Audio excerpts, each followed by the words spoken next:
Hi, I'm Snez, personal trainer, healthy lifestyle coach, and your guide to feeling your best. This podcast is a segment from my weekly radio show, Wellbeing Wednesdays, broadcast live on 88.6 Plenty Valley FM. It's all about sharing real, practical tips to help you move more, eat better, and live healthier without the overwhelm. Let's dive in, shall we? So you might find this funny, but I'm probably one of the most or the least tracked, least regulated, least data-driven personal trainers that you'll probably ever meet. I don't wear a fitness watch. I don't track my steps. I don't obsess over sleep scores. And I definitely don't let an app tell me how I'm supposed to feel when I wake up in the morning or on any given day. The most that I do is occasionally record a run on Map My Run, and that's more to remember. What I've done is more for the memories rather than the actual metrics and doing my PBs. I also do an in-body scan once every so often. It's just more to keep track that my muscle mass is still up there and I'm still tracking along nicely in that way. But, you know, that would probably be once, I don't know, every 6 months or so. And it's not because I don't value the science or the data. I absolutely do, and I understand all the metrics and the measurements, but it's just that for me, my body, I feel, is like my main dashboard. I've been like this all my life. I like to listen to how I feel. I like to pay attention to my energy levels, how I'm feeling in terms of my recovery, my mood, my hunger, definitely always responding to hunger, and my motivation and, you know, my hormonal fluctuations at any given time as well.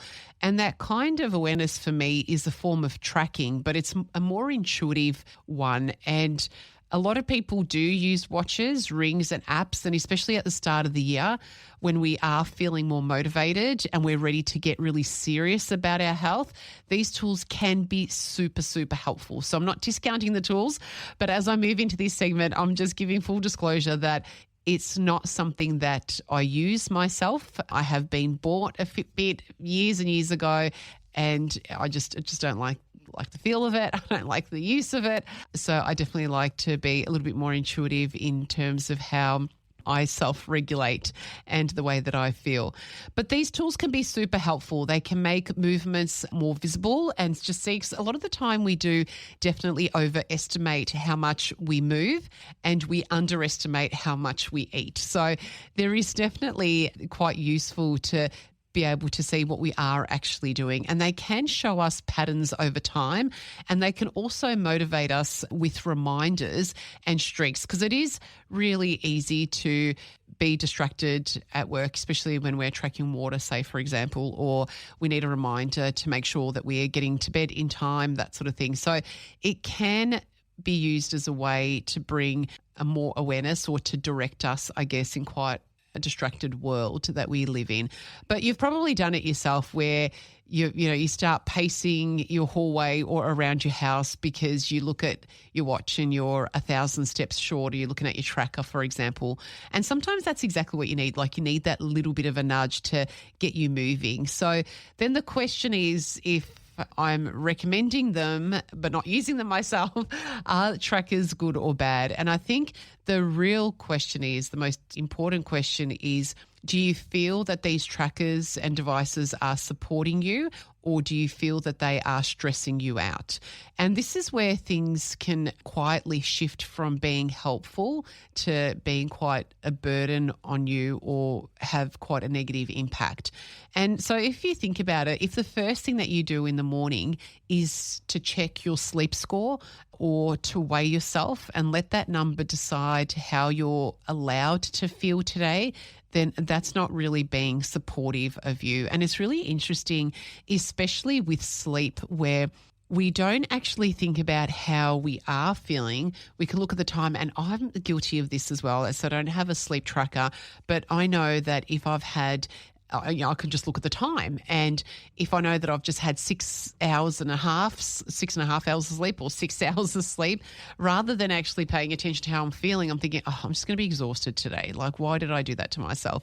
So I think that's really important, just to check in. Is it dictating how you are actually permitting yourself to feel, or what you're setting up in the way that you're telling yourself in terms of how you are going to feel as a result of those metrics.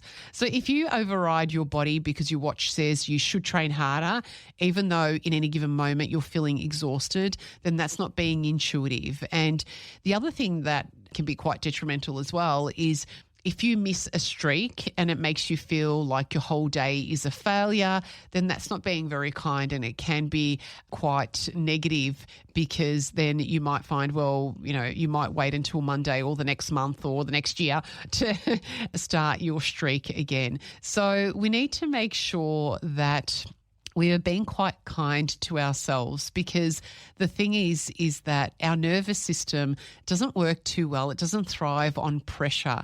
It does thrive on safety, awareness, and self-trust. And these are the things that are going to contribute more positively in terms of the energy that you have, the decisions that you have, and the level of motivation, enthusiasm that you have to embrace your day with. So I think what I want to come back to is the data can be really good to reflect information, but it shouldn't run your life. We should be checking in with ourselves. So it's really interesting exercise to ask yourself, if your device or your tracker or your calorie counter or disappeared for a week, or you just stopped doing it completely, do you feel that your health habits would fall apart, or do you still feel that you would roughly know what your body needs and you'd be able to continue to make healthy choices? And I think that's a really important question to ask yourself, and that's the sort of question that can determine whether you are using it as information or it is starting to kind of dictate and run what you're doing. So let's talk about the main numbers that we are tracking, and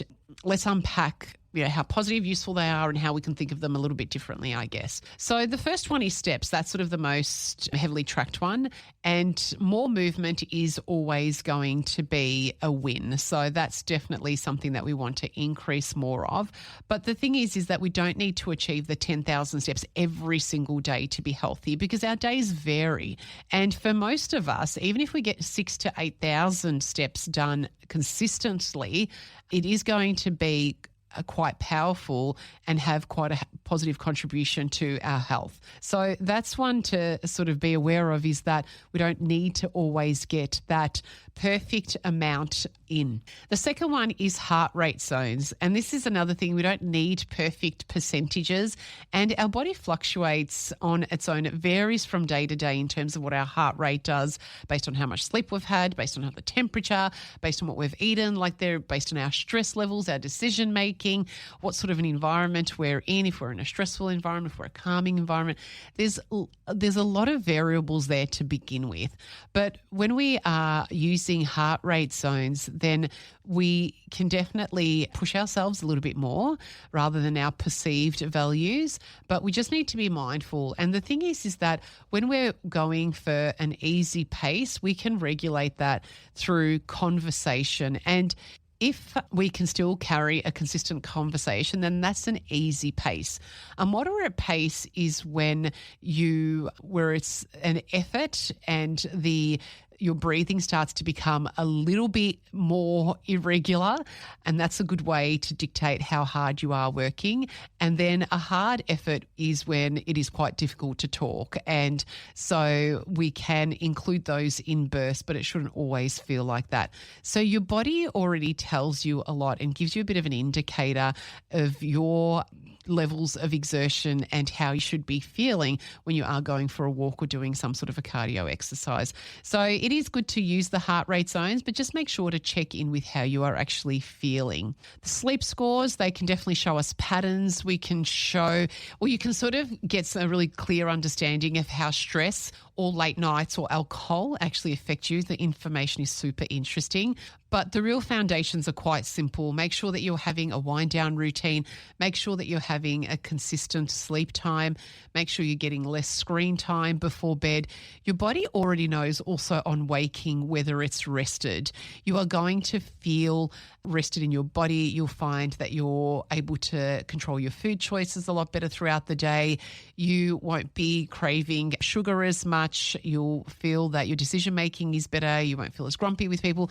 So what's important to remember is that even though these numbers can exist to help you ask better questions about what you are doing, remember to still give as much value to the way that you are feeling throughout the day. So the thing is that I'm not anti-data, but I'm definitely for awareness of our bodies, and I'm for listening to your energy levels and how you're feeling on any given day, respecting your limits. So at times where you feel like even though your tracker may feel that you still need to do more or go harder or whatever, if you are feeling like, you're kind of at your limit, then respect that before. Now, we can definitely push through and there's times for that, but I'm definitely talking about just the average person trying to look after their health and wellness. Notice also how food makes you feel.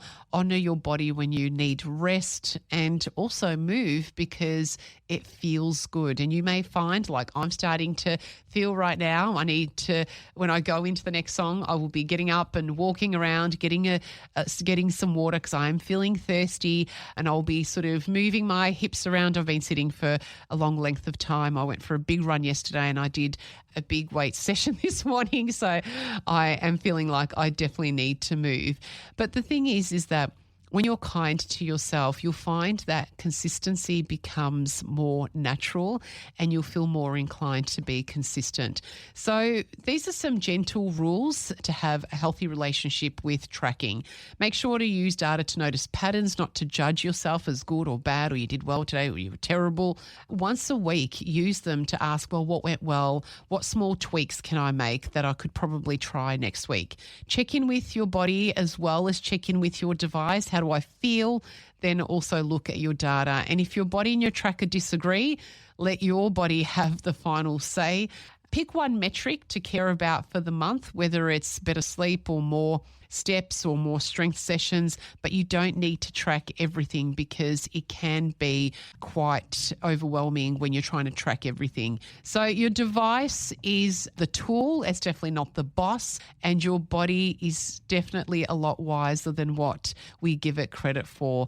And health works best when we feel supported and we're less stressed. So whether you're highly tracked or completely intuitive like me, remember that awareness is always going to beat perfection in metrics, and kindness is always going to beat pressure, and listening to your body is always going to matter.